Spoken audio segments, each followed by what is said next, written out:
go wild, to do the unthinkable, to do things that have never been done. Welcome back to Eye on Gauteng. There are various agencies under the province's Department for Economic Development, all aimed at facilitating the city region towards transformation, modernization and re-industrialization. The CNBC Africa team recently visited some of these phenomenal enterprises and entrepreneurs who have benefited from the resources that these agencies have to offer.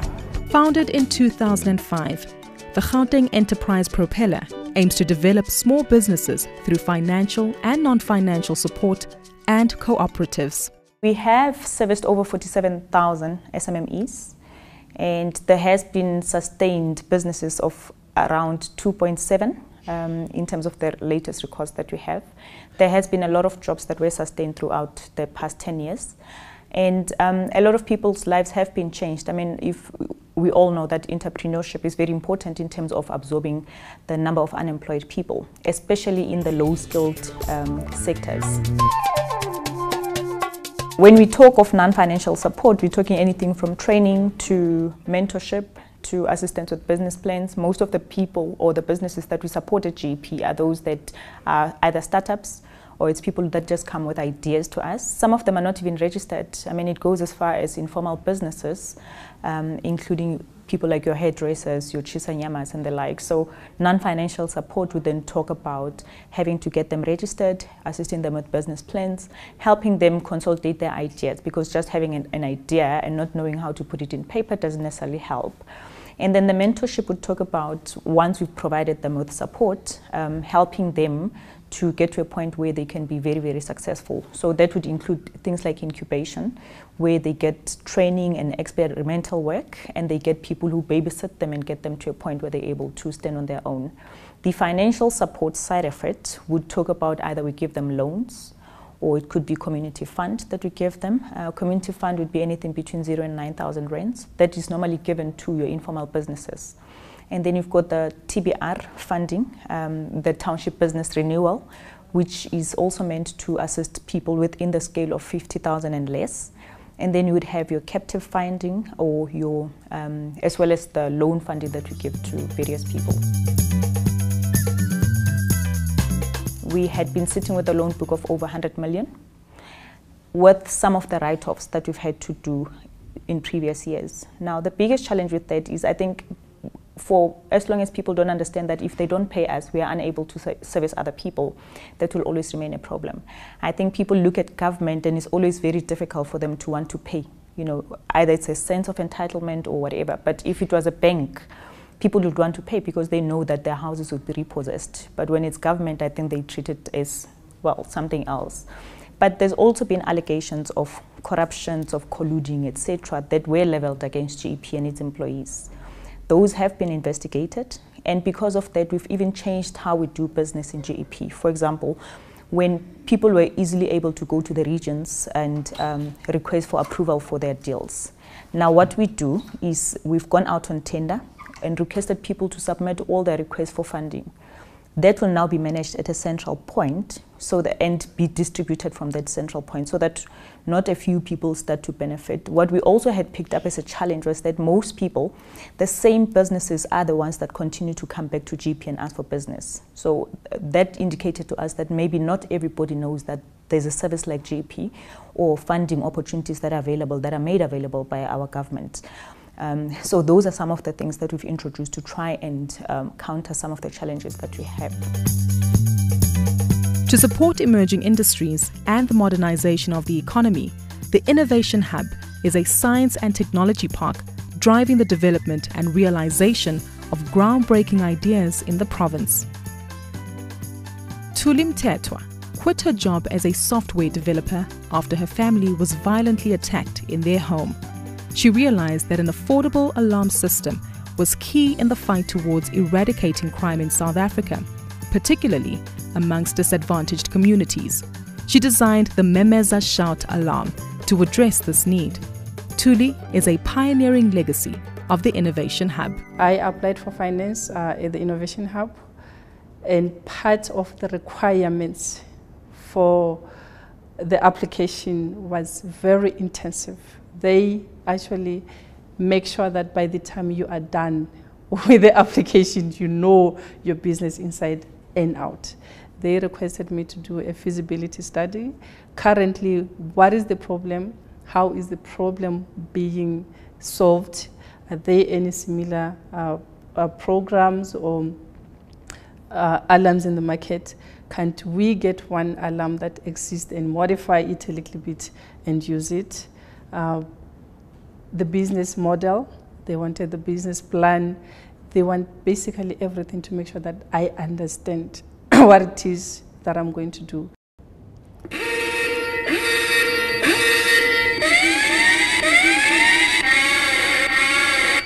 My vision basically is to see crime being a history in South Africa. We have apartheid behind us. We have HIV. HIV used to be killing people every day, and we have it under control right now. I want to see the same thing with crime, with household intrusions, with gender-based violence. I want to see it as history that is behind us. Until then, I'm not going to rest.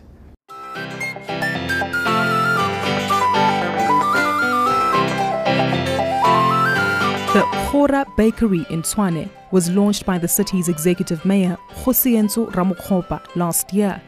The project was designed as a community development initiative to ensure food security, women and youth empowerment, job creation, and community engagement.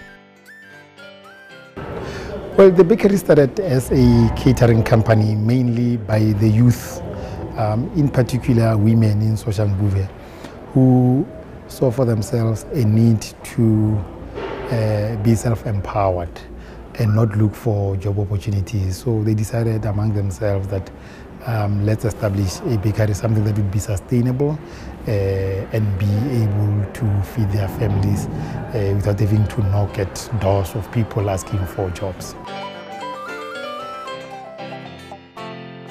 When it was established, it was dilapidated, the building, and it had been vandalized. So we came in and we helped to refurbish the facility, and we also provided technical and managerial support for the business to run and operate as a professional business. The ultimate goal is for the bakery to expand and to be able to sell to your big retail stores like your Pick n Pay, Checkers, Woolworths, and would like in the next 5 years to see the bakery developing and being able to sell to big retail stores. Well, as the city, we partnered with a company, a flour company called Supreme Flour.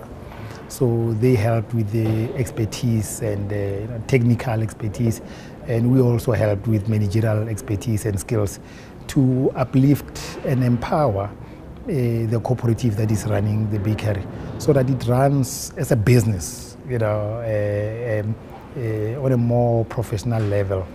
And that's what we have done, and we will continue giving support. If there's any problem that the bakery has, they knock on our door, and we are always listening and willing to help. And we are happy so far with what the bakery has achieved. These 6 young people are from the township of Orange Farm, about 45 kilometers from the city of Johannesburg. All 6 of them, despite their determination, their eagerness, and their intellect, have had a long and difficult road in trying to find employment. It's been really tough, you know. It's been really tough every day, just waking up, seeing people go to work, and you're just asking yourself, when will it be my turn to go to work, earn a salary? I studied marketing management, and due to financial constraints, I had to drop out of school. So thereafter, I was job searching, got piece jobs today and there. And after that, you know, it was a bit frustrating. Unemployment was basically sitting at home, doing nothing the whole day. Getting a job, I worked at Foshini, which I applied through going to a mall and sending out my CVs. Although it was temporary and the money was peanuts, but when you're not doing anything, every cent counts. Growing up and living in a landlocked city, a career in the maritime industry was the last thing on their minds. But the City of Johannesburg's Vulingele Jozi Youth Program, National Government's Operation Phakisa initiative, and Harambee Youth Employment Accelerator put forward an opportunity that opened doors these youth never thought possible. I'm from Johannesburg. There's no seas in Johannesburg. The only river is the Vaal River. So I didn't even think of the sea or getting on a cruise ship anytime soon. I went all out Googling. I Googled in our group, I will take pictures. That's when I started to see there are lots of opportunities. That's when I came across the security in the ship. So after I knew there are lots of opportunities in there, I started to go all out. If I want to grow in that industry, what else should I do? What other skills should I gain? I said, no, I can't swim. He said, so do you want to try and swim? I said, yes, because it's a job related, then I will do it. Emerging triumphant over their challenges, these 6 young ladies and men are now set for a prosperous career and the opportunity to inspire and influence other people in their communities. Just be patient, just keep searching for the job, even though it's hard, but eventually something's going to come up and it's going to be something great. Let's not give up in life. Everything has its time and we're not destined for the same thing. As the youth, we tend to pursue things that are not meant for us, and then only at a later stage we find out that things were not meant for us. But we should always encourage ourselves. One thing I've learned in this program is that patience, it's something most of us young people, we don't have. There was 40-something of us and now there's only 6 of us. Patience is important, having faith is important, and also believing in yourself. That's all we have time for this month's episode of Eye on Gauteng. Next month, we delve into the progress being made in developing the province's human settlements. But we appreciate and welcome your feedback, so get tweeting at CNBC Africa using the hashtag #EyeOnGauteng410. From myself, Gugule Tukwele, and the team, it's goodbye for now.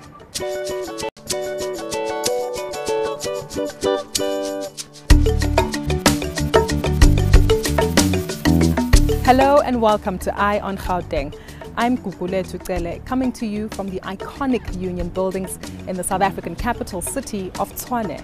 On this episode, we focus on economic development, highlighting the key initiatives driving the Gauteng city region's transformation, modernization, and re-industrialization.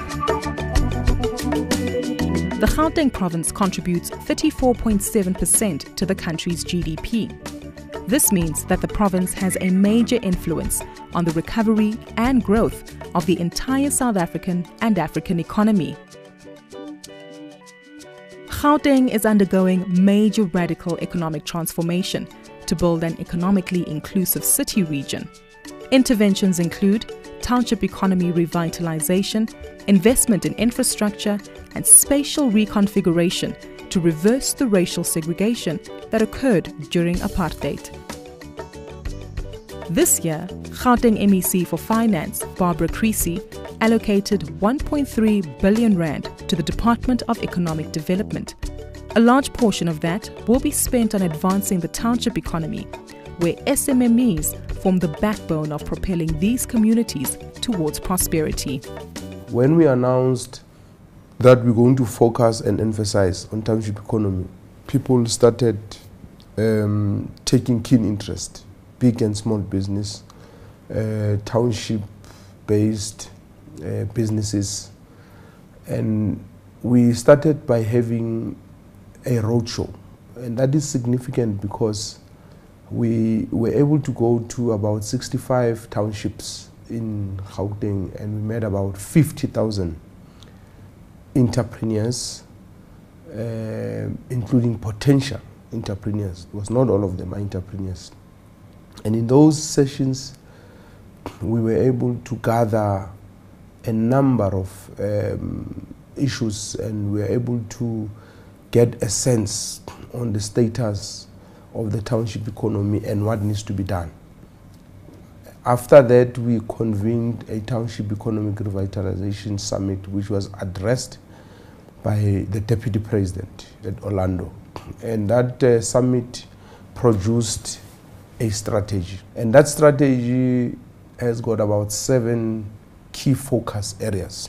One of the things which the strategy emphasizes is the economic infrastructure. because if we want to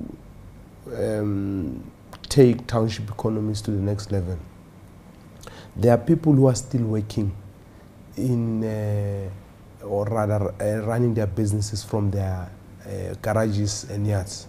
So we must make sure that there's industrial parks. We must make sure that there is broadband access, because you can't in this day and age run a business and not being able to connect with the world, not being able to network with everybody else. Even if we combine what we have as a province and what the national government and municipalities have for funding of businesses, it will never be enough. And therefore it's important to work with the private sector. We are working through the Banking Council with all the 4 major banks to look at the possibility of establishing what we call a grey fund that must help to fund township economies. There are about 10 cooperative banks in the province which are valued at about 100 million, their assets and everything that they have. We want to grow that. We want to see more people participating in that because it will help. Especially because if you look at the stockfields and burial societies, that industry is worth more than 46 billion rands. And we think that if our people can find better ways of managing their monies, and there could be a platform created for them to invest that money, it could come back to fund some of these business initiatives. And that is why we are in the process of looking at the establishment of a township stock exchange. And we are working with the Johannesburg Stock Exchange. But we went further to say township entrepreneurs, like any entrepreneurs, if they produce these products, they will need access to markets. And we then said, we don't want to just play a facilitative role as government, but we also want to use our own procurement spend to create this market for them, because we spend a lot of money, almost more than 10 billion per annum, just on procuring of goods and services, various goods. We said, well, for this financial year, which has just ended on the 31st of March 2016, we want to spend about 12% of our budget on township economies. The aim being to ensure that by 2019, 30% of our procurement spend is on township economies. And we are glad because we have achieved that target. And we have also partnered with big business, because we are under no illusion that the township economy will replace mainstream economy, that it will be a parallel economy. But our view and perspective is that there should be a linkage, there should be coordination and facilitation between the mainstream and the township economies, because otherwise it will not succeed. Partnering with other countries is also a key part of the province's growth and development strategy. Recently, the Gauteng provincial government hosted a trade delegation from the United States city of Atlanta. Atlanta already has major multinational companies that are doing significant business within Gauteng, such as Coca-Cola and UPS. If you look at Atlanta and Johannesburg particularly, there's a lot of commonalities in it, from demographics. In the US, Atlanta is one of those predominantly African-American cities. Martin Luther King comes from there. It has a lot of trees like Joburg. So if you look at its political history, it's very similar to that of Joburg and Gauteng. So that was the first thing, that between the two cities, there's a bit of warmth. And I think former Mayor Andrew Young coming here, as one of the officials from the US Embassy puts it, it was an action-forcing event. It's one of those things that got many people around the table. So the Premier committed in the sessions that he's had with Ambassador Reid that the province would have an MOU signed before the end of the year with Gauteng, which would be with the state of Georgia and then cover all the other metros and cities that we have in Joburg. So there's a lot of cooperation at a high level in Gauteng that the Premier has committed to, but that is meant to then facilitate greater trade between the two states and between the different regions, if you look at Gauteng as a city region. The city of Tshwane appears to be leading the way when it comes to economic development in the province, as it continues to strengthen its position as the automotive and knowledge hub. We have realized that as we are slipping in the area of foreign direct investment as a result of global challenges, then we need to up our game when it comes to aftercare programs, for example. Now, that is giving concrete support to big business that has shown confidence and demonstrated trust in dealing with the city of Tshwane. And whilst perhaps the shifts could be, beginning to point in other directions, in Tshwane, the shift with regard to where involvement of big business has not been taken off. So we still have big business like your Ford, your Nissan, your Tata in the automotive sector, as well as BMW. Introducing some of the new development areas that are coming up with, introductions of new models. So for that, we will be saying to them, these are the benefits that you'll be able to accrue. By the way, Tshwane has been a trailblazer in coming up with a metropolitan policy on incentives. So what that is going to be doing is to look at how much business is this big business bringing. In other words, what is the quantum value of the projects that's coming? And against that backdrop, be able to tailor the appropriate incentives that will be going to business.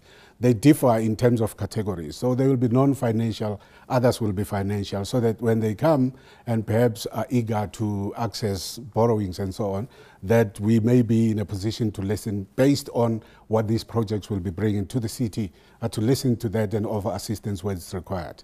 But in terms of also such expansions and growth, we are also looking at non-financial support in the areas of holiday rates, for example. And again, depending on the capacity of the project to generate, an X amount of employment statistics, that will be considered as well. The city of Tshwane, as I've indicated earlier on, with the acknowledgement that we are a predominantly youthful city, we started the TEPO 10,000 initiative. Obviously, the province has taken it bigger in terms of the TEPO 500,000.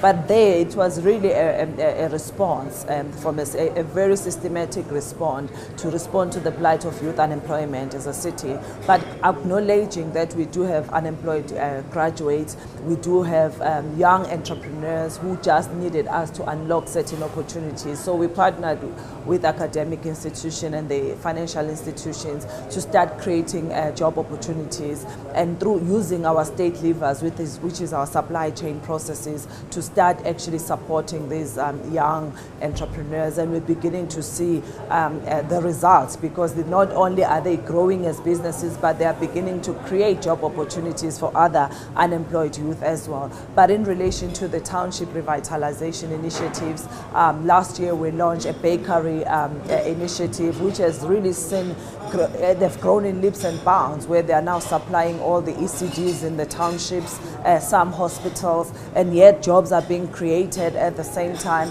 and they are growing and sustaining their businesses, the bricklaying facilities as well across the townships, because we want to ensure that every development that happens in the township, they actually use these manufacturing products, the manufactured bricks from the townships, to actually enable development there, the plastic manufacturing factories, again, these are township initiatives, the eco factory, the desk that are being manufactured, the furniture that is being manufactured from those areas, supplied across all the schools in the Gauteng region. But more importantly, we are bridging the digital divide, and we are the leading city in relation to the rollout of free Wi-Fi across the entire city, where we want students to have access to research, online information regardless of class. And we believe that we are a trailblazer in that regard. So as a city, I really believe that we've come up with a blueprint around giving a meaningful contribution to the notion of a township revitalization, also within the context of what the Premier phrased as the modernization and the transformational agenda and the reindustrialization. When we come back from the break, we visit some of the enterprises, entrepreneurs and innovators who are working hard to transform their lives and the lives of others by making the most of the opportunities the Gauteng City region has to offer. Stay tuned.